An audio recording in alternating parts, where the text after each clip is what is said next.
Hey, and welcome back, everybody. You are watching the continuing broadcast of the 2021 Practical Magic Celebration brought to you by the faculty of the Inner Alchemy Mystery School.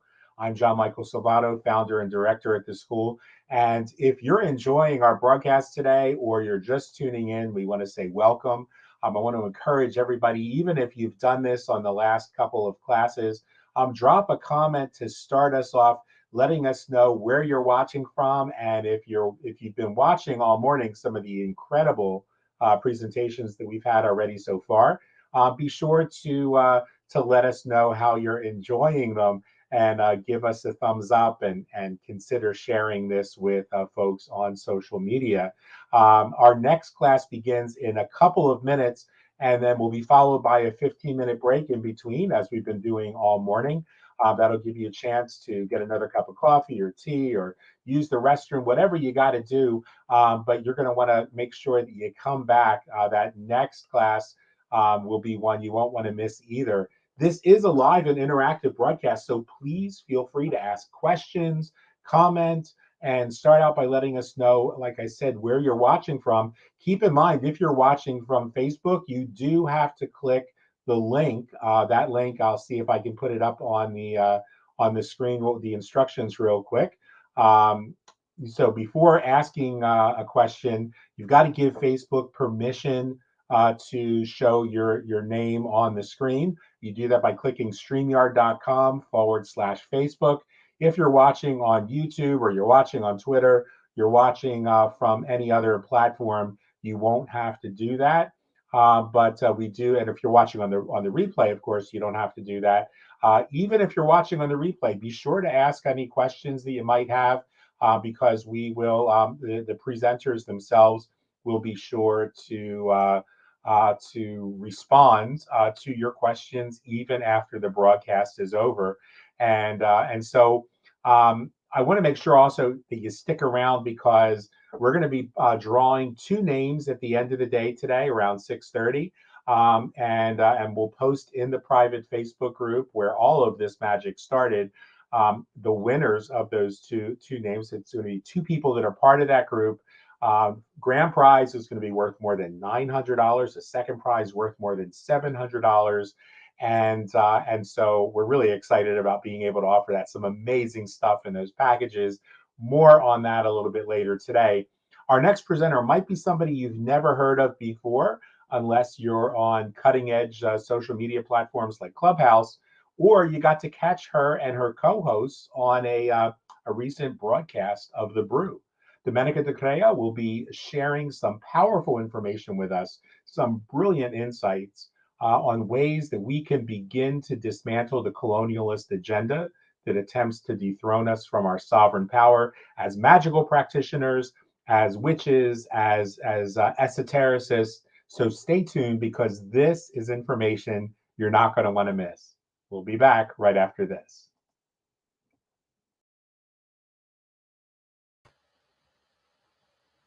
Hi everyone, my name is Domenica DeCrea, and I'm so excited to be here with you guys today and to talk about smashing patriarchy from the inside out. We've got a lot to cover, so with that, I'm going to get started. What we're going to explore in this session is what is patriarchy, the history and the creation of patriarchy, the impacts of patriarchy, and then exploring some ideas for how we heal from and dismantle patriarchy. So to get started, what is patriarchy? At its root, patriarchy is about the separation of the divine feminine and masculine energies that make up natural order. And it's the deeming of the masculine and the male expression of that as superior and more dominant than the feminine and the female expression. Patriarchy is talking about the law of polarity as it relates to sexual or creation or life force energy. The law of polarity teaches us that everything is dual, everything has its poles, everything has its pair of opposites, and so does that creation and life force energy. In the law of polarity, it is important to note, however, that as we refer to the masculine and the divine energies, we're not speaking about anything with regards to gender. Any person, male or female, can embody either energies. We've heard them referred to many different names across different traditions. One that we may be more familiar with is the notion of the yin and the yang, which is drawing attention again to that chi, to that life force energy. So when we're talking about patriarchy, we're referring to the yang and that masculine force versus the yin and the feminine force.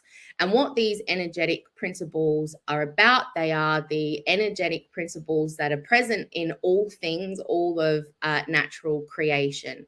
And they are attributes of those energetic principles and the ways that they are embodied and embraced individually, but also in relationship dynamics and the dynamics between all of that which we interact with. So patriarchy is really about the reordering of these energetic principles in natural order, which is naturally occurring and is a law and order of nature. We see the order embracing more of an ecosystem that is about mutualism. So the mutualism of all things that require balance to exist in harmony. And that balance is something that is required within us as well as outside of us. It's about diversity and inclusion of all things within that ecosystem. It's about balance and justice. It's symbiotic by nature, which is the natural resonance of all things in nature. And it's really personifying what we talk about as the soul. Patriarchy, on the other hand, as you'll see, reordered on the right there is the pyramid. And any of you that are occultists or occult practitioners will probably be familiar with that pyramid and that symbol. What it is man-made law and order. And we'll get to how patriarchy was created as we explore the history. And it's about hierarchy. It's about domination. It's about one being supreme to the other. And it's about exclusivity. And that isn't in alignment with natural order. That is imbalanced. And as a result, it's unjust. By nature, it's parasitic, which goes against the natural flow of the symbiotic natural world. And it really is personifying what we refer to as the ego. Patriarchy, and again, we'll get to this in the history, it arose and has evolved. And when we talk about patriarchy in 2021, we're referring to what is systemic patriarchy.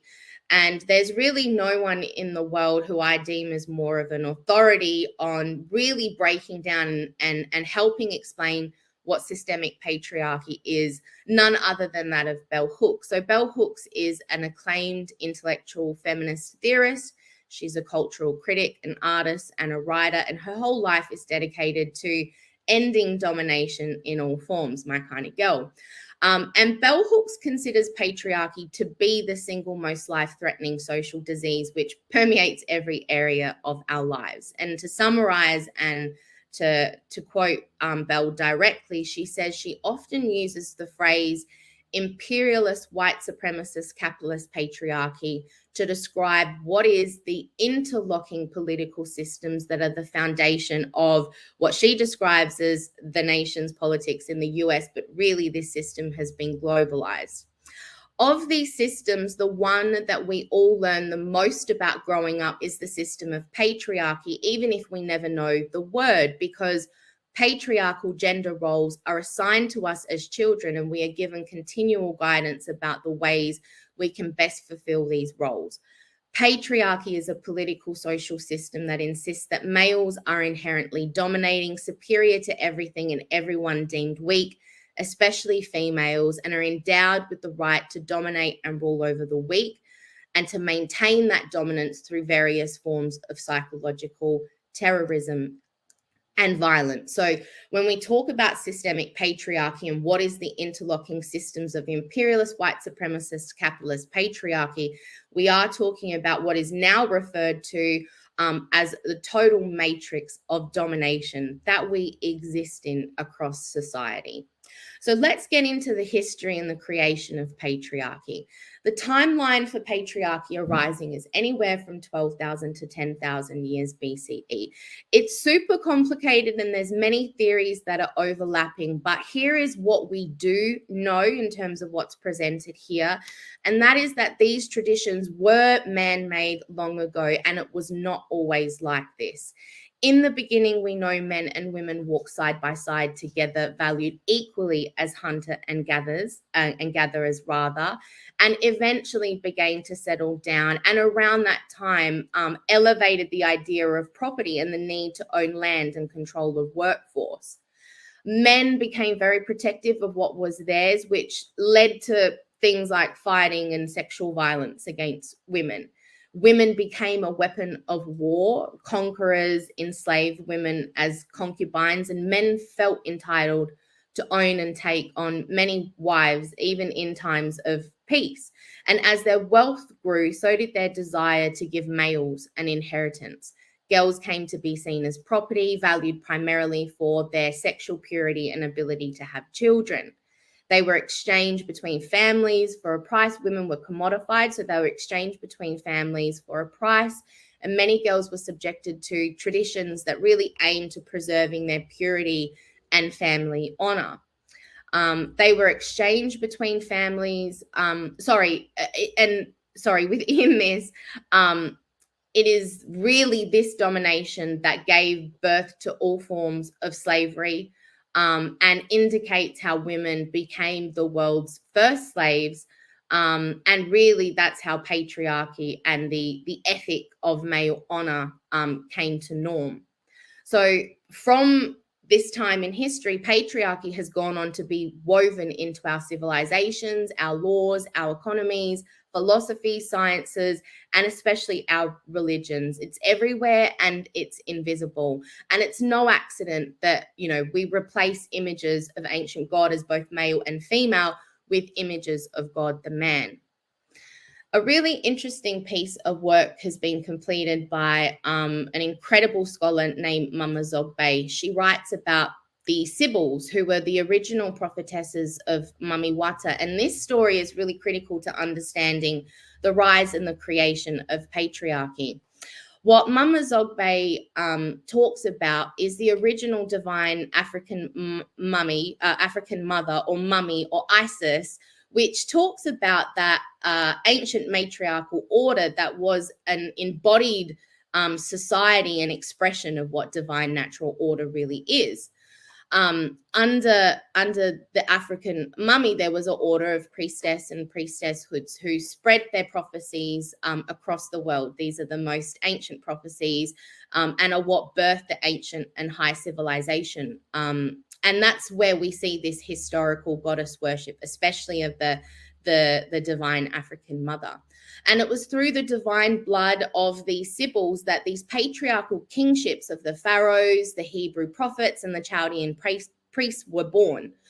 And within this book, Mama Zogbe points out how there was a militant faction within these groups who rebelled against these matriarchal orders, who seized her temples, who overthrew her priestesshoods, and patriarchy began to dominate.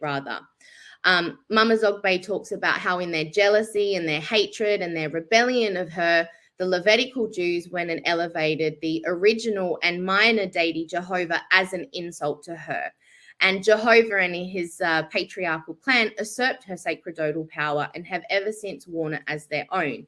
They didn't create a new logos, they corrupted and repackaged the original as laid forth by the divine African mother. They went on to destroy and defile her name and her temples, and murdered and accused her people of hearsay and witchcraft. And it was these rebellious sons who were later overthrown and then robbed of their secular hegemony by their illegitimate offsprings, Judaism, Christianity, and Islam. And it's really within the establishment of the Vatican that we see the most sort of racialized idea of religion come into fruition as well, which is you start to see when you understand the history, the nature of how these systems began to interlock and become that matrix of domination that they are today. So let's jump into the impacts. It's important to note that all of the systems and institutions that we interact with in modern society are patriarchy systems and institutions, from business, corporations, government, military, education, religion, media, arts and entertainment, and even our family systems. This has become the structure and the system for all the systems that we interact with in our lives.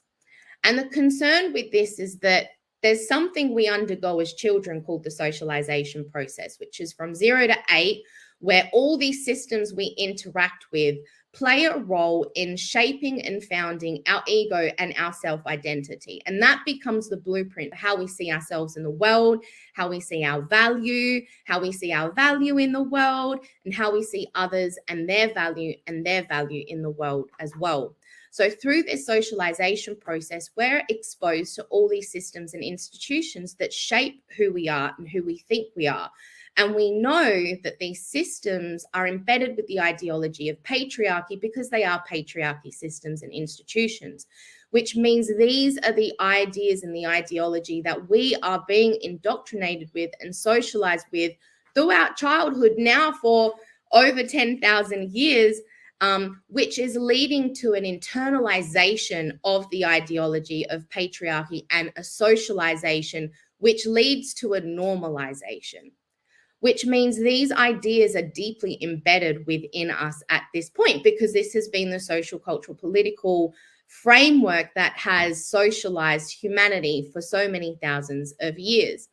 And what it socialized us towards is this idea of social constructs, various social constructs, an intersectionality of social constructs that tell us who we are. So from genderism to sexism to racism to Eurocentrism, there's all these different social constructs that say you are either this or that, you are either privileged or oppressed. And this goes on to create these society normatives that say we are different, that we are divided, that we are separate.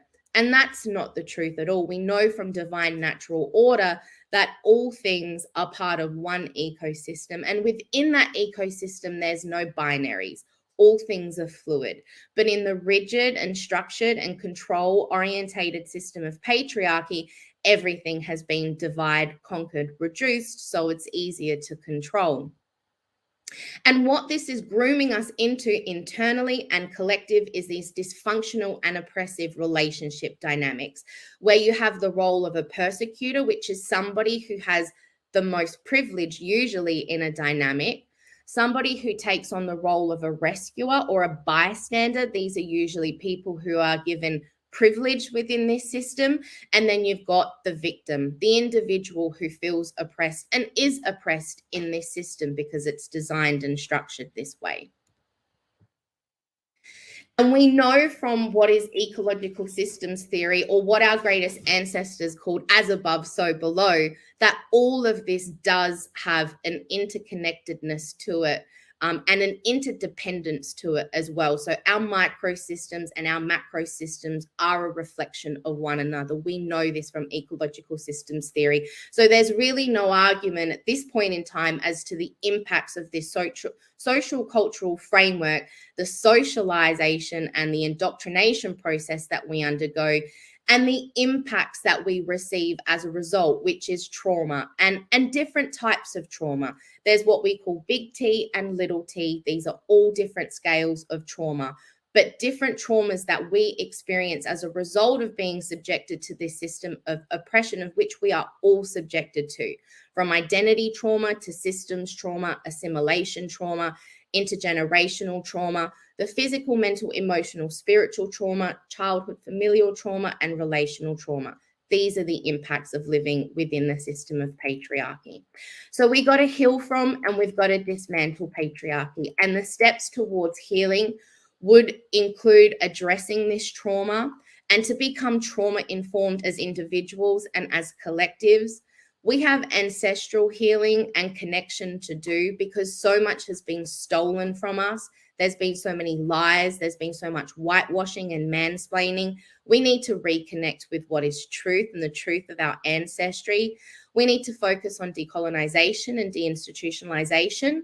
For those of us that live in settler colonies, we need to understand we can never completely decolonize while on someone else's land, but we should be supporting the efforts of First Nations people wherever we are with their decolonization efforts. We need to work towards activism and social justice to change and transform systems. We need to rewild and connect with nature and get back in touch with natural divine order. We need to embrace sacred sexuality and get back to understanding the sexual creative life force energies in their truth. And we need to work towards things like abolition of systems that don't serve us, working towards sovereignty, individual sovereignty, and sovereignty being, acknowledged to First Nations people. And then, of course, innovation to change and transform the world around us. And what we want to do is get into these more empowered and liberating relationship dynamics within and without. So that's where we're working in more of a passion-based, outcome-focused approach, where we're taking on roles like the creator and the challenger and the coach versus the persecutor, the rescuer and the victim.